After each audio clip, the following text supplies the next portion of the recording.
Okay, let's take a look at the problem.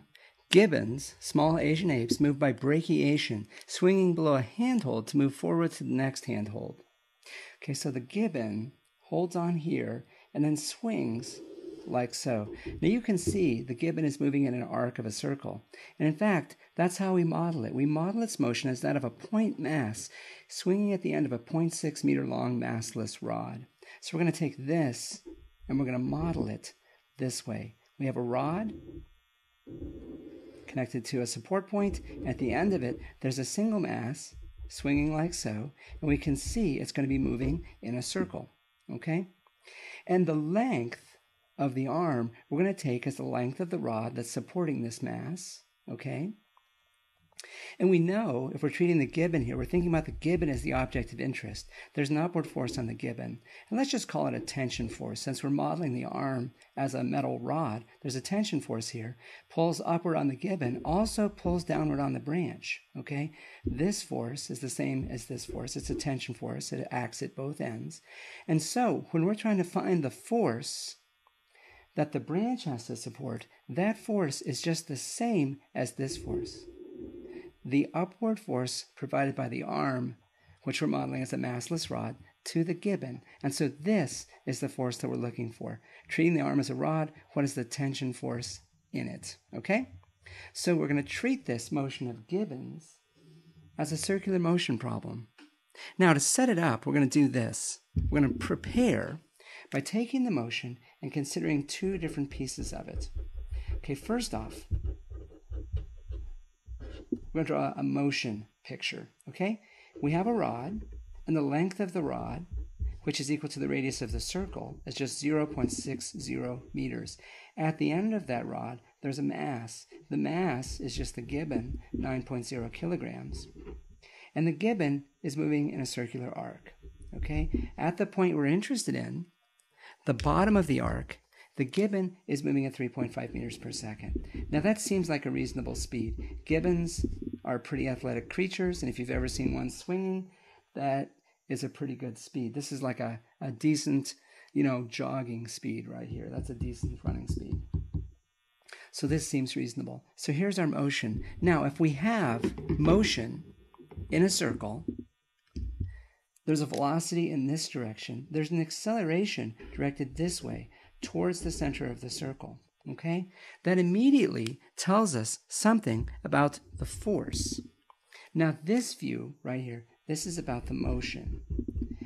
It's a separate but related question to consider the forces, okay? So let's look at the forces at work here. Now, we're treating the gibbon as a single mass, and there's two forces at work, okay? There's an upward tension force, and there's a downward weight force. Now I'm going to draw the weight force as smaller than the tension force because I know the acceleration is directed upward, and so therefore the net force must be directed upward as well. And in fact, we can write down an expression for the net force. The net force, which is just equal to the sum of the forces that act in the y direction, is equal to T minus W, okay? Now, what relates, of course, the acceleration and the force is Newton's second law. So we can write the following. I'm going to take this and write it this way. T minus W is equal to M times A, okay? And since it's motion in a circle at a constant speed, we can come back over here and say we know the acceleration is just V squared divided by R. So we have an expression for the force, we have an expression for the acceleration, we've got numbers. We're done with preparing.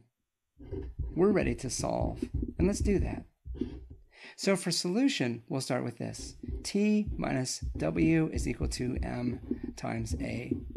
Now, what we're looking for is T. T is equal to M times A plus W. But W I'm going to rewrite as just M times G. Now remember, the acceleration is equal to V squared divided by R because it's circular motion. V at the point we're considering is 3.5 meters per second. So 3.5 meters per second squared divided by R.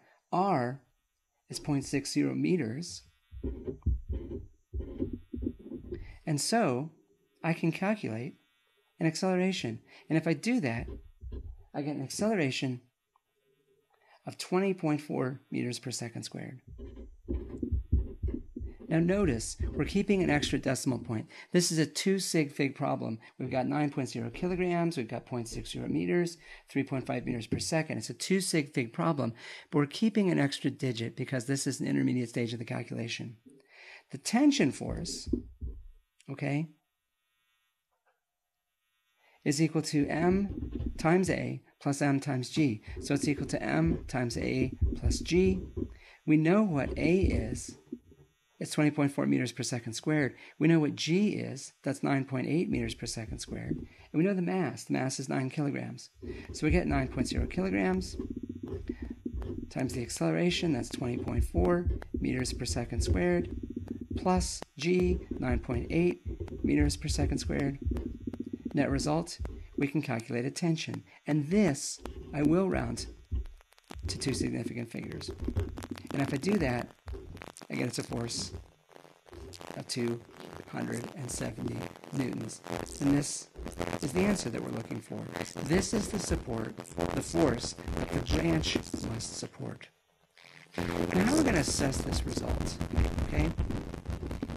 Gibbons are pretty acrobatic. They're pretty athletic.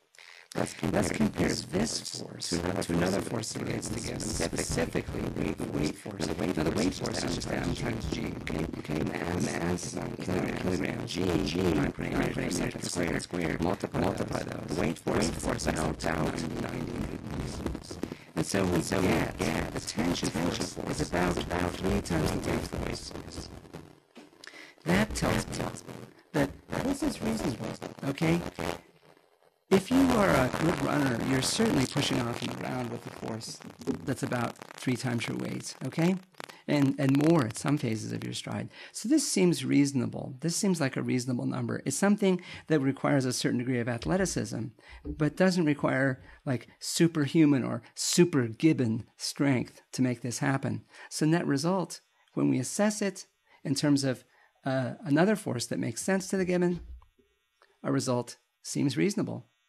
And there we go.